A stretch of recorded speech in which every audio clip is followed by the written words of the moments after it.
Hi guys, Sci-Fi Recapped here. Before we start, warning. Spoilers ahead. Today, I'm gonna explain a 2022 American superhero movie based on the Marvel Comics character called Morbius. The movie begins in Costa Rica where a team of scientists arrive at a cave's entrance. The leader of the expedition, Dr. Michael Morbius, orders the team to set a trap at the entrance. He then steps forward and cuts his palm to lure the creature inside the cave to come out. Afterwards, a swarm of bats begin flying out. The crew retreat to the helicopter, but Morbius stands still like he is still waiting for something. 25 years earlier in Greece, the scene moves to young Michael Morbius where Dr. Emil Nicholas introduces Lucien to him.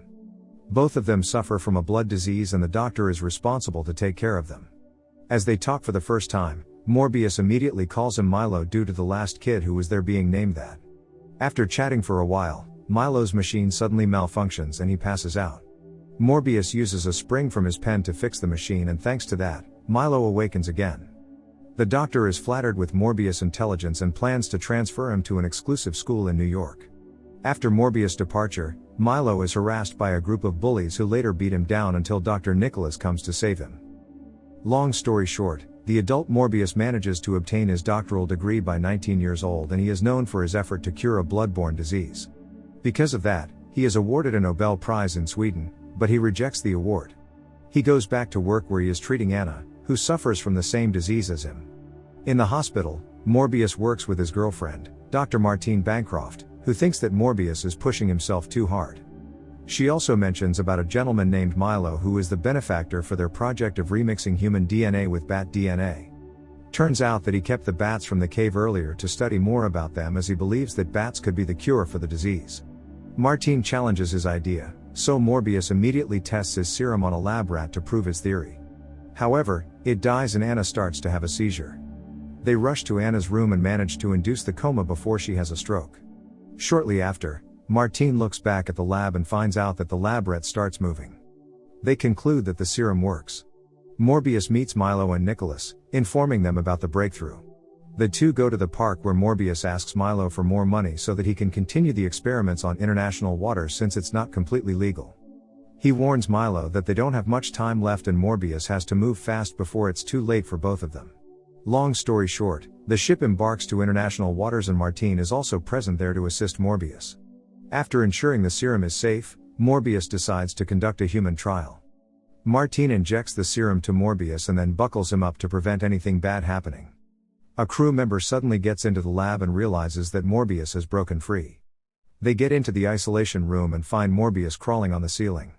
The man tries to shoot him, but Morbius reacts faster and attacks him. A group of mercenaries arrive at the lab and one of them pushes Martine down, making her unconscious. Morbius, who has turned into a vampiric monster, breaks the glass and attacks all the mercenaries. He escapes from the lab and hunts the remaining survivors.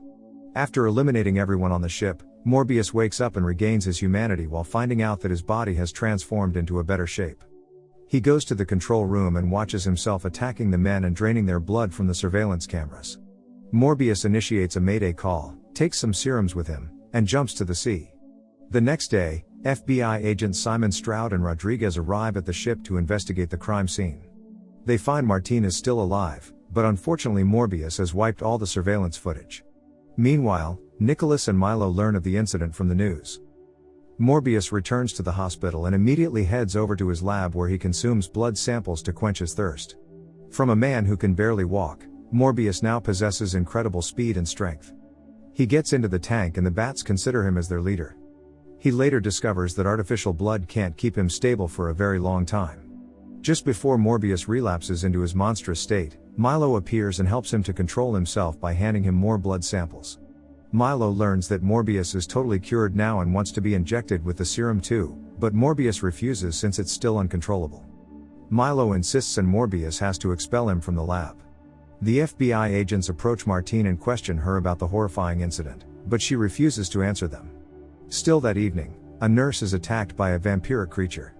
Morbius later learns that a nurse has been killed, indicating that he wasn't the perpetrator. Just before he leaves, the agents confront him, questioning him about doing a crazy experiment on the ship. They attempt to arrest him, but Morbius fights back and attacks them. He subsequently tries to flee by climbing to the top of the hospital with his power, but he is soon apprehended and taken to a detention center.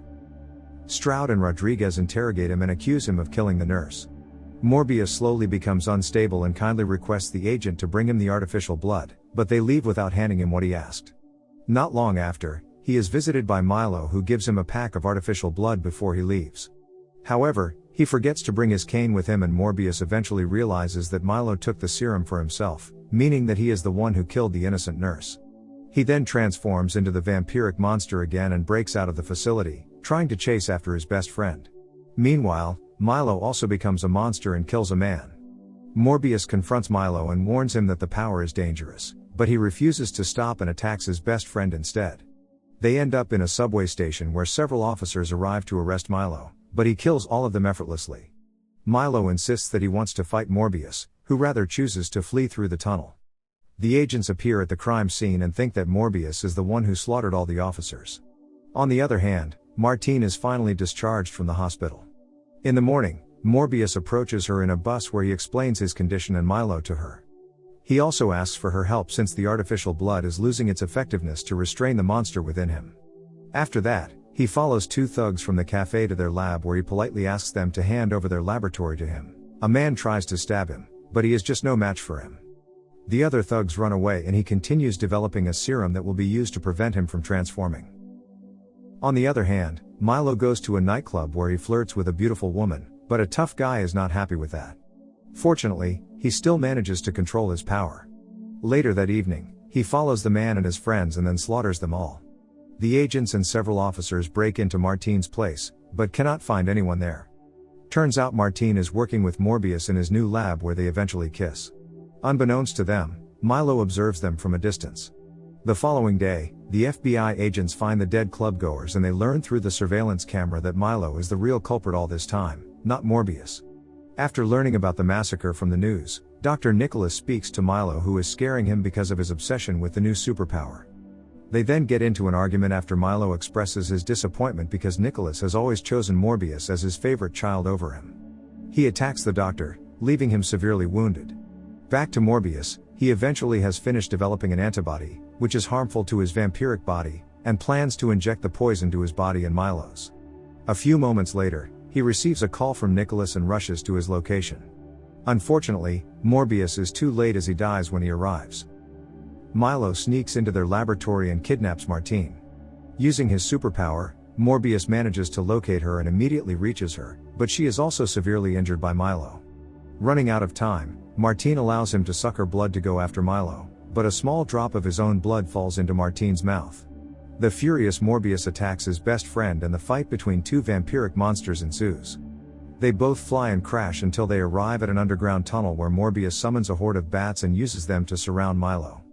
Morbius uses this opportunity to approach Milo and injects him with the antibody. He immediately loses his strength and eventually dies.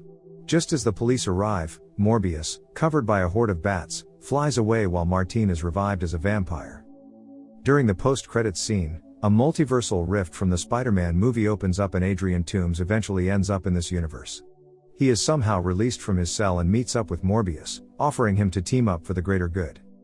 Subscribe to watch more videos like this, turn on notifications, and leave a like to help the channel out. Thank you for watching.